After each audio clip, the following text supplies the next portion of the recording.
much I appreciate the way you've let Bree into your life. Oh, baby. I've always said she was our daughter, right? Just like Jamie. I've always thought of her as mine from the moment I found out you were pregnant. I know.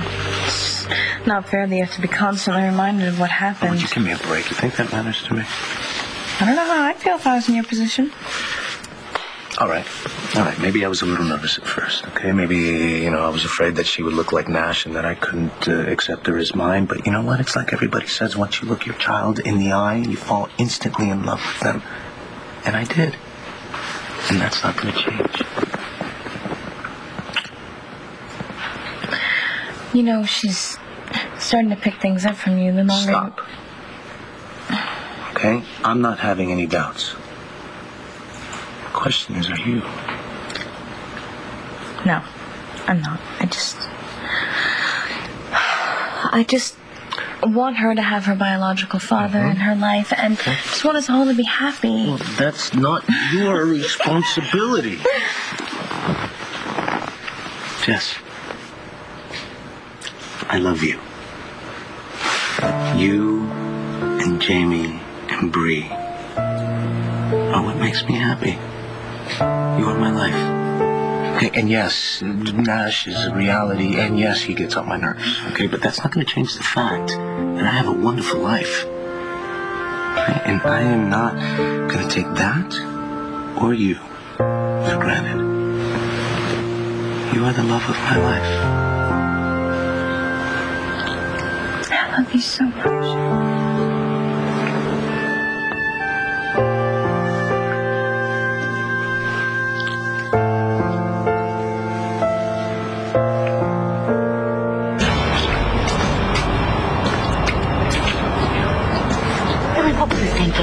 I could have you charged for child endangerment. Do you have any ideas? You again. The insane one. You're a crazy red-headed monster. I'm the monster? This is harassment. I'm going to call the police if you don't stay the hell away from us. You know what? I think that would be an excellent idea. And when you do, you make sure you ask for Lieutenant John McBain, because that's the crazy redheaded's brother-in-law, and he's going to come down on you like a ton of bricks. Are you trying to threaten my wife? Yes. Because if you're trying to threaten my wife, you're trying to threaten me, and I don't take kind of having idle threats thrown my way. It's an actual threat, and if you think that you can intimidate two women, you better think again. You don't have proof we did anything. Yes, I do. I have pictures, and I have plenty of them. Give me the phone. No, I don't think so. What is your problem? Yeah. Look, these two people are this baby's foster parents, and they came in here and they've been drinking all night long, and then they left the baby on the bar, and then the bartender to go dancing, and then the bartender gave him a drink, and then that's why me and Lindsay came over here, to take care of Tommy. That's a problem. Tom, thank you. Let's go. Let's stay. I got nothing against you. Well, I got something against you. You see, when I was a little boy, I bounced around from foster home to foster home, and I happen to know just a thing or two about good daddies and bad daddies. And I just got a little bit of a sense that you're not one of the good ones. I don't want any trouble in here. Then back off! What are you doing? I'm calling child services. Now, just shut up and sit down. Sit down! If you think that you're going to keep Tommy, well, then you better think again, okay? Because once I call child services and I tell them everything that went on here, and I tell them everything, and I show them these pictures, there's no way that you're keeping him. There's no way that you are keeping him unless I get hauled off to jail and thrown in jail. Do you understand me?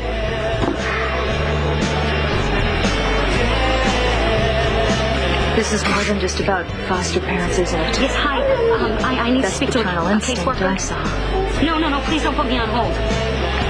No, this is an emergency. It's an actual emergency. I really need... No, not tomorrow. Not in an hour, today. I need to speak to someone now. Why don't you want me to talk to Dorian? She'll be the first person Adriana calls. Well, if she does call Dorian, I'll let you deal with the fallout. See, at this point, we don't need Dorian to panic and then make things even worse. All right, this is her mother we're talking about. Well, if you tell Dorian that Adriana ran away, then Dorian's going to think you're poison. If Adriana tells her that you might be the stalker, then you're dead meat. Did you ever consider becoming a motivational speaker? Because this talk has really uplifted my spirits. Well, let's see what this one does for you, Balsam. Dorian doesn't even like you as it is. She's going to twist this thing every way she can to make sure that she screws up whatever chance you do have with Adriana. Then my only option is to find her before she gets off this stupid island. The only problem is I've been over nearly every inch and haven't found one trace of her. But I know she can't get to mainland until morning, so I'm going to keep looking.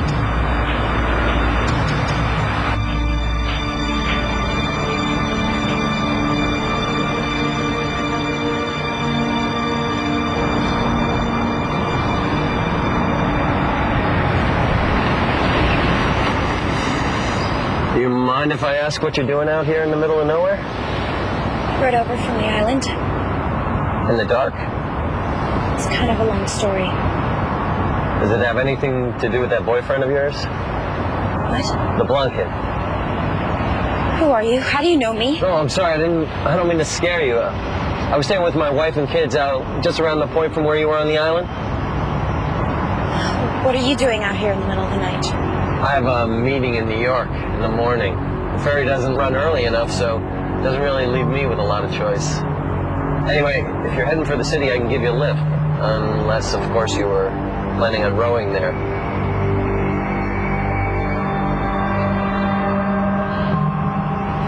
That would be great. You're a lifesaver.